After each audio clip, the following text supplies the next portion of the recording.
The hangar lights flickered across a machine almost no American pilot ever flew into combat.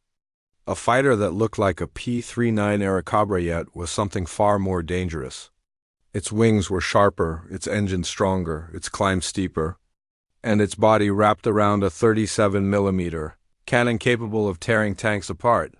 This was the Bell P-63 King Cobra, an aircraft that the United States designed, built, perfected, and then quietly handed over to someone else. It never fought for the U.S. Army Air Forces.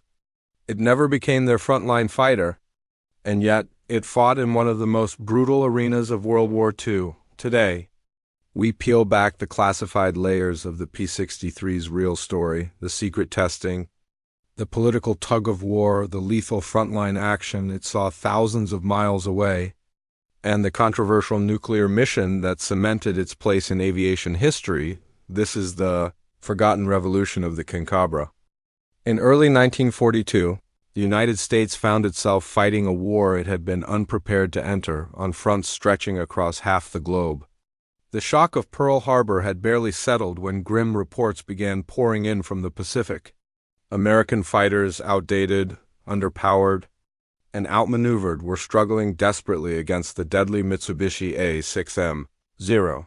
Pilots returning from combat spoke of an enemy with terrifying agility, blistering climb performance, and a willingness to push dogfights to the very edge of physics. Meanwhile, in Europe, the Luftwaffe continued to exert lethal dominance.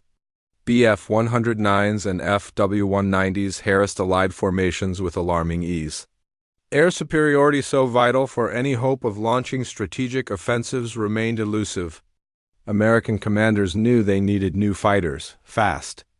Yet the design bureaus were already overwhelmed, racing to meet production deadlines while trying to improve existing aircraft at the same time. The Army Air Forces were scrambling. The nation was scrambling. And so was Bell Aircraft. Bell, compared to giants like Lockheed, North American, or Republic, was a relative newcomer. Before the war, their experience with fighter design was limited to a handful of projects, most notably the P-39 Airacobra. It was a bold and experimental fighter with an unusual configuration, a mid-mounted engine, tricycle landing gear, and a powerful cannon firing through the propeller hub. But bold didn't always mean perfect. The P-39 had serious flaws. Flaws that became glaringly apparent in combat. The removal of its turbocharger crippled its performance at high altitude, leaving pilots at a disadvantage whenever the fight climbed above 12,000 feet. Its engine choices limited its speed ceiling. Its aerodynamics were temperamental. And, in tight dogfights, especially against elite Japanese and German pilots, it demanded more from the pilot than many were able to give, yet the aircraft had strengths, real ones. Its roll rate was excellent.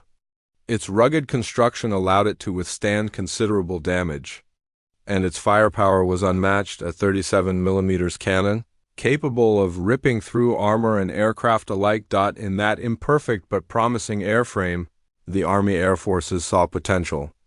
Potential they desperately needed. So, early in 1942, the Army delivered Bell a directive that was equal parts challenge, command, and plea for salvation. Fix everything wrong with the P-39 and build the best low to medium altitude fighter in the world. The message was clear. They weren't asking for tweaks. They weren't asking for incremental improvements. They wanted a transformation in aircraft capable of turning the tide in the very combat environments where America was weakest. Bell engineers didn't complain. They didn't hesitate. Many of them worked through nights, weekends, and holidays, driven by a mixture of patriotism, ambition, and the fear that if they failed, the war might be lost long before victory could even become an option. One engineer described the atmosphere as controlled chaos, held together only by the urgency of war. Another said simply, "We had no choice but to succeed." And so Bell went to work hard. First, they strengthened the airframe, reinforcing critical stress points that had plagued the P-39 at high speeds and during sharp maneuvers. They refined the internal structure, improving rigidity while reducing unnecessary weight. Next, they reworked the aerodynamics. Every curve, every angle, every rivet line was studied. The wings were lengthened to provide greater lift and stability.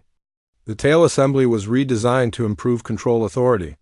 The fuselage was reshaped for cleaner airflow and better engine cooling. They also ripped out the heart of the old aircraft and replaced it with something far stronger. Allison's new V1710-93 engine, a more powerful, more reliable version designed to deliver optimal performance at low and medium altitudes, the very battlefields the Americans expected to dominate. Internally, the cockpit was improved for better ergonomics. Visibility was enhanced. Systems were relocated for easier maintenance. The entire center of gravity was adjusted for smoother handling. Piece by piece, the old Airacobra began to disappear.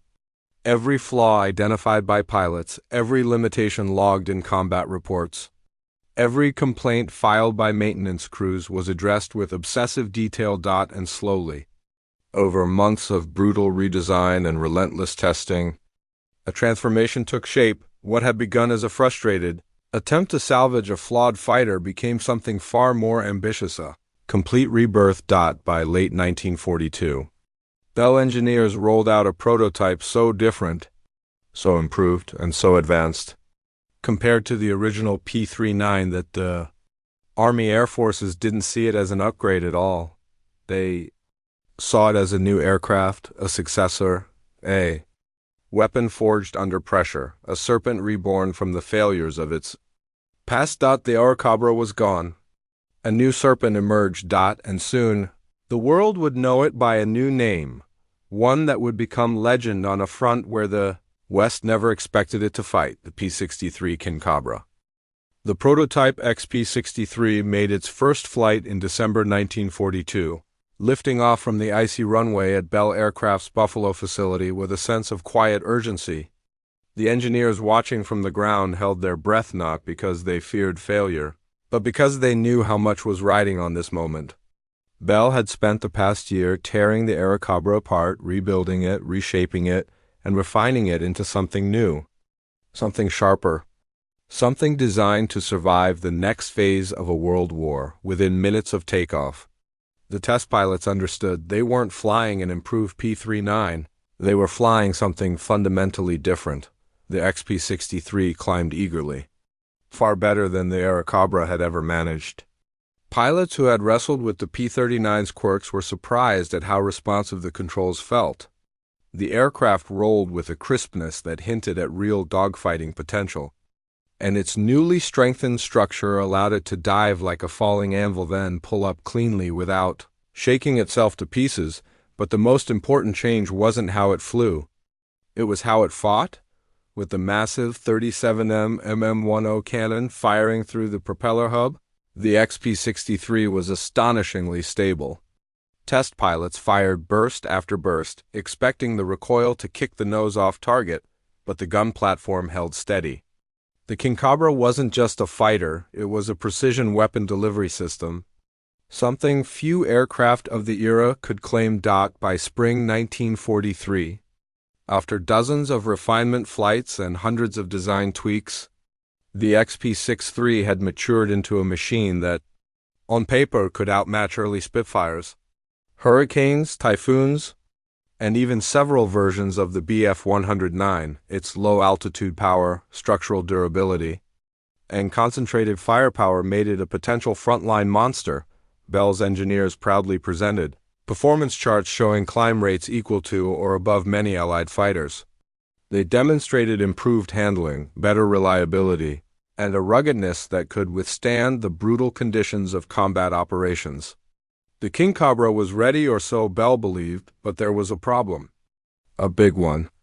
And it had nothing to do with the aircraft's performance. The U.S. Army Air Forces had already moved on. In 1942 and early 1943, America's strategic thinking had shifted dramatically.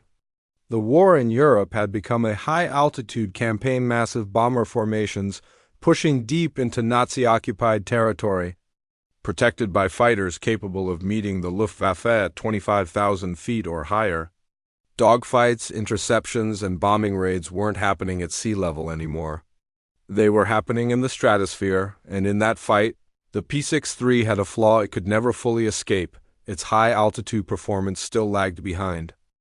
The Mustang, with its laminar flow wings and British Merlin engine, was rewriting the rulebook on long-range, high-altitude air combat. The Thunderbolt, massive and resilient, could dive faster than anything else in the sky and reach altitudes the Concabra could only dream of. Even the Lightning, with its twin engines, was proving itself as a terrifyingly effective escort and interceptor. The Army Air Forces weren't choosing between good and bad fighters. They were choosing between excellent high-altitude killers and excellent low-altitude brawlers, and the war simply no longer prioritized low-altitude, America-first designs. The Concabra might have been great, maybe even exceptional, but it wasn't the Mustang. It wasn't the Thunderbolt. And in the brutal world of wartime procurement, excellent wasn't good enough unless it filled a strategic gap behind closed doors. The procurement officers made their judgment. The P-63 would be built, yes, but not for the U.S. front line. It would not escort bombers over Germany. It would not duel with Me-262 jets. It would not fly alongside the aircraft that would eventually become American legends, and so, quietly, without fanfare, without press releases, the Army Air Forces pushed the Concabra aside. Bell was disappointed, but not defeated. The aircraft was too good, too refined, too specialized to simply abandon. If the United States didn't need a low to medium altitude powerhouse, another nation certainly did. That nation was already asking for more fighters, already losing thousands of aircraft on the Eastern Front, already flying the P-39. Airacobra in enormous numbers, the Soviet Union, they didn't care about high-altitude performance. Their war was fought down low over forests, rivers, trenches, tank columns, artillery lines, and burning cities. They wanted durability. They wanted firepower. They wanted something that could absorb punishment and still fight like a demon, and the Concabra was exactly the P-63's future. It turned out didn't lie in American skies at all. Its destiny and its legend would be written half a world away, in the frozen, smoke-choked battlefields of the Eastern Front.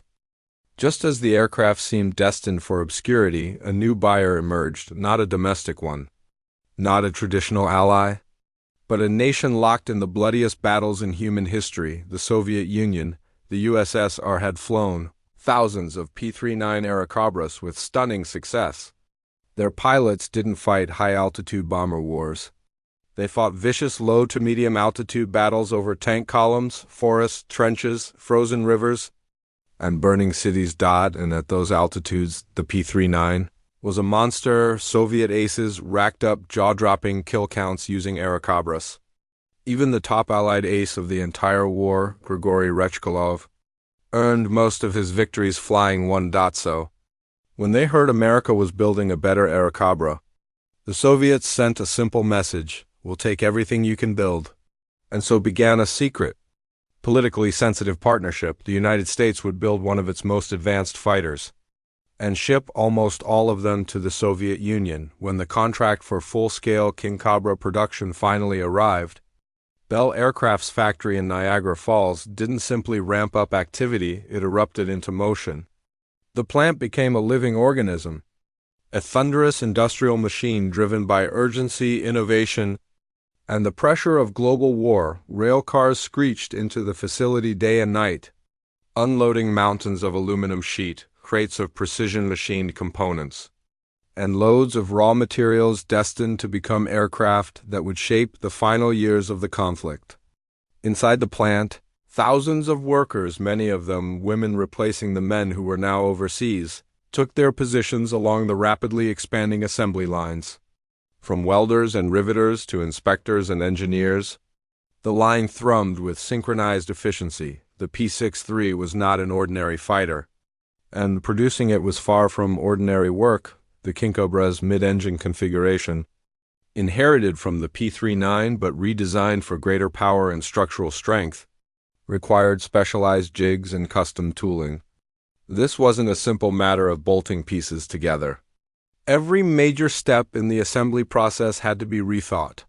Bell's engineers built new scaffolding systems, rotating frames, and support rigs that could hold the fuselage steady while mechanics installed the engine. Behind the pilot, a layout that still puzzled many traditional aircraft builders. From there, workers mounted the long drive shaft running beneath the pilot's feet. It was an elegant engineering solution but demanded extreme precision. Any misalignment could cause deadly vibrations or catastrophic failure during flight. Dozens of inspectors hovered over each installation point, measuring tolerances down to thousandths of an inch. These weren't just machines, they were lifelines. The aircraft's signature weapon, the M1037M cannon, required its own complex installation process.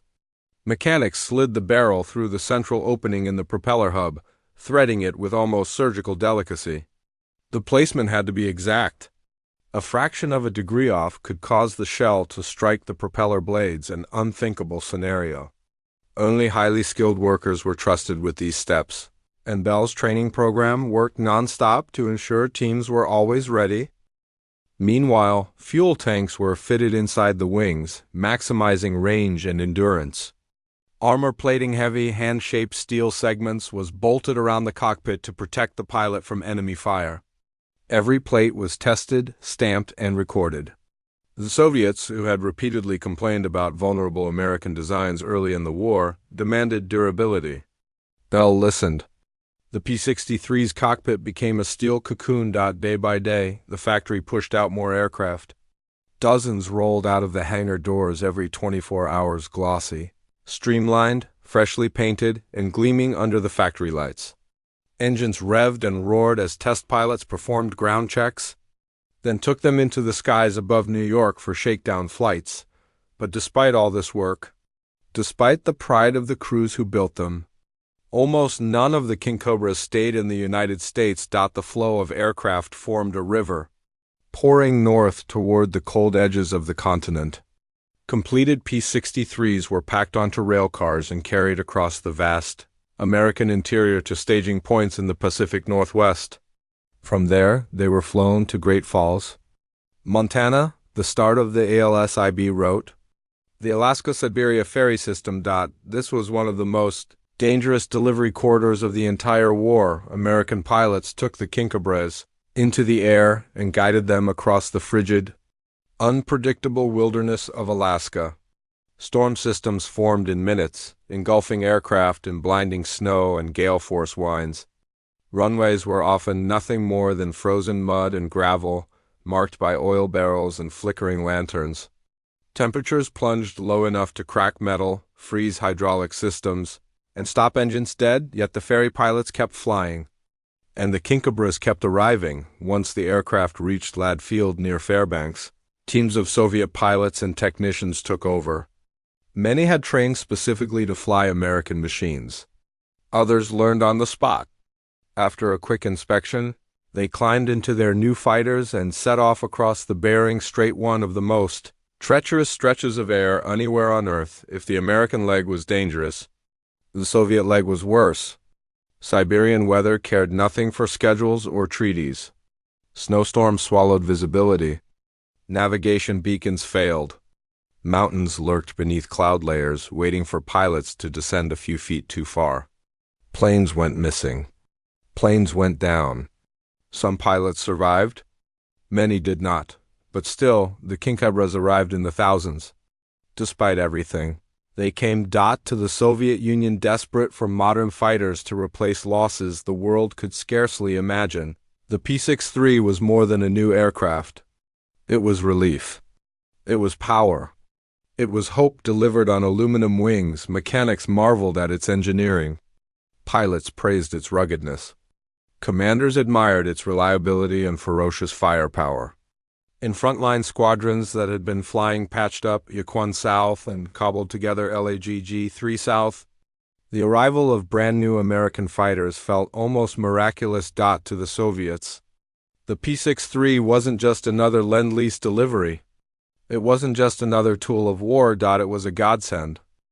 Once the King Cobras crossed into Soviet territory, once the handshakes were done, the paperwork signed, and the aircraft dispersed to far-flung regiments, the P-63's transformation began.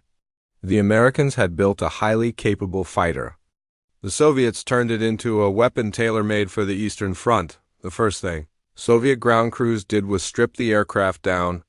They removed American radios, which they found unreliable on their frequencies, replacing them with rugged Soviet sets. They patched wiring, tested the hydraulics under extreme cold, and coated components against ice and corrosion. The landing gear was reinforced almost immediately. Soviet airfields were often little more than flattened dirt, frozen tundra, or rutted grass. Pilots joked that if your aircraft could survive a Soviet landing strip, it could survive anything. Then came the armor. Soviet mechanics added their own field plates, heavy, rough-edged, hastily welded steel sheets mounted around the cockpit and engine. Every extra kilogram made the aircraft harder to handle, but pilots didn't care. They'd seen yak and lag pilots die because a stray round punched through thin aluminum. Extra protection meant extra survival. And then the Soviets did what they were best at. They developed tactics that weaponized the P-63's strengths with ruthless efficiency. The King Cobra was not a high-altitude dogfighter like the Mustang. It wasn't meant to duel BF-109s at 25,000 feet. It was a low-altitude killer designed for the violent, chaotic terrain war that defined the Eastern Front. Soviet pilots created an entire playbook around the aircraft's 37mm cannon, a monstrous weapon that no Luftwaffe pilot could ignore. The tactic was simple and terrifying. Step 1, dive, hard, fast, steep enough that the horizon vanished. Step 2, close to point-blank range. Soviet pilots said firing the 37mm from too far away was pointless. The cannon kicked like a mule and dropped rounds quickly. But up close, one hit could shear a wing off a FW190. One hit could shred armor on a German supply truck.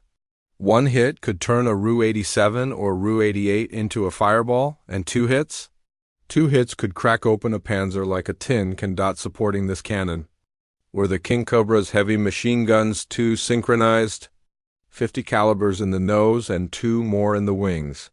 These guns had a devastating effect on infantry formations, soft-skinned vehicles, and retreating columns. When Soviet armored spearheads broke through German lines in 1944 and 1945, P-63s often flew ahead of the tanks, tearing apart ambush before they could form. The Eastern Front rewarded fighters that could absorb punishment, dive aggressively, and deliver killing blows at low altitude. And in that environment, the King Cobra thrived. During the massive Soviet offensives of late 1944 Operation Bagration, Sandomierz, the push through the Baltics, the P-63 became an invisible workhorse. It escorted Il-2 Sturmovix during deep penetration strikes. It intercepted German reconnaissance aircraft trying to map Soviet movement. It strafed endless columns of German infantry and horses retreating west. The King Cobra's powerful engine, low-altitude maneuverability, and tight roll rate allowed it to weave through valleys, tree lines, and ruined towns with shocking precision. Many Luftwaffe pilots later reported encountering American fighters in places they shouldn't have been.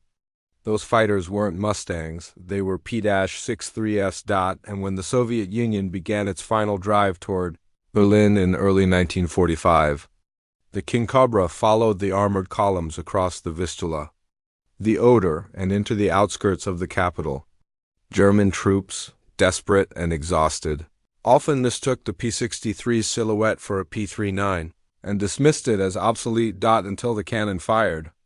Then there was no doubt. Pilots described scenes where a single salvo from the 37mm tore open bunkers, smashed machine gun nests, or obliterated vehicles trying to escape on forest roads. The sound alone, the ripping thunder of the cannon, became infamous among German rear units. Survivors recalled that when they heard the Cobra gun, they ran for cover. Knowing that armor and concrete offered little safety because the P-63's combat use violated Lend-Lease agreements, the Soviets buried the aircraft under bureaucratic silence. Officially, it flew only training and home defense missions. Unofficially, regiments on the front lines were flying dozens of sorties a day. Their King Cobras returning streaked with dust, cordite, and oil. It wasn't until decades later, long after the war, that Soviet pilots began to talk openly about the P-63 in interviews. Memoirs and declassified documents, a consistent theme emerged. The King Cobra was one of the most dangerous, reliable, and effective aircraft they ever flew. It lacked glamour. It lacked fame. It lacked Western recognition. But in the crucible of the Eastern Front where survival depended on ruggedness, firepower, and sheer aggression, the P-63 was exactly the fighter the Soviets needed. It fought. It killed, and it survived, a secret war waged in silence, and won from the shadows. If the P-63 was so good, why didn't the U.S. use it? The answer lies in strategy. American fighter doctrine centered on high-altitude escort missions for strategic bombers. The P-63 was built for a different world, one of low, brutal, up-close combat. Additionally, the Mustang could reach 40,000 feet. The Thunderbolt could absorb battle damage like a tank. The P-63 couldn't match either. So the U.S. made a simple decision: use Mustangs and Thunderbolts everywhere. Send King Cobras to the Soviets, who could use them well. It wasn't a question of quality. It was a question of doctrine. The story should end here, but it doesn't. After the war, the United States gathered several P-63s for a series of tests at Alamogordo. These weren't ordinary tests. They were part of the early American nuclear weapons program. The P-63 would fly into mushroom clouds to collect radioactive samples, sometimes passing directly through the fallout plume. Bell's forgotten fighter became an unlikely pioneer of nuclear-era aviation testing. Many of these aircraft were so irradiated they had to be scrapped on the spot. Thus, the King Cobra, designed for dogfights, became a tool of the atomic age. To understand why the Soviets loved it, and why it's still respected today, we must look at its true capabilities. Firepower. The 37mm cannon was devastating. A single hit often meant instant destruction. Handling. Low-altitude maneuverability was exceptional. The P-63 could turn tightly without stalling and roll rapidly into diving attacks. Pilot protection. Armored cockpit plating saved countless lives on the Eastern Front. Durability. Its mid-engine layout allowed it to survive damage that would kill other fighters. Speed. The P-63A could reach 410 miles per hour. The P-63C reached 437 miles per hour, faster than many contemporary German fighters. Maintenance. Soviet crews praised its reliability, especially in harsh winter conditions where many aircraft failed. This wasn't a mediocre fighter. It was simply the wrong fighter for the U.S. and the perfect fighter for the USSR. After the war ended, the King Cobra slipped quietly into the shadows of aviation history. In the Soviet Union, the only nation that had truly pushed the P-63 to its limits, most surviving airframes were retired without ceremony. Some were flown for a short time in training schools. Others were parked in open fields until weather and time claimed them. A few were cannibalized for parts. And as the years went by, they vanished. There were no grand parades. No proud museum lines of preserved aircraft. No Hollywood films celebrating their victories. Just silence. The Soviets, always secretive about their wartime innovations, kept very little official documentation on what their frontline pilots actually did with the King Cobra. Most combat reports were classified. Many were never archived properly. And in some cases, pilots simply recorded missions under generic fighter support or ground attack roles, leaving the aircraft type unlisted. As decades passed and records were lost, the truth blurred. Meanwhile, in the United States, the aircraft faced an even stranger fate. America had never used the King Cobra in combat, not once. The P-63 performed beautifully in testing, outturning the Mustang and even outperforming early P-51 variants in some climb and maneuver trials. But doctrine, timing, and internal politics prevented it from ever seeing the European or Pacific fronts under American command. So once peace arrived, the U.S. Army Air Forces looked at the King Cobra and shrugged. It was a weapon they never truly understood. For missions they never needed, some airframes were kept as curiosities, placed into museums that visitors rarely stopped to admire.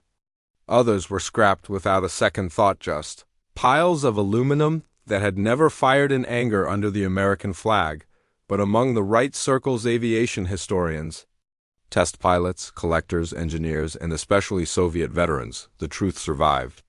Passed down through stories, interviews, and the scattered bits of declassified files, the P-63 Kincabra wasn't a forgotten relic. It was one of the most underestimated fighters of World War II, and those who flew it knew why. It wasn't glamorous.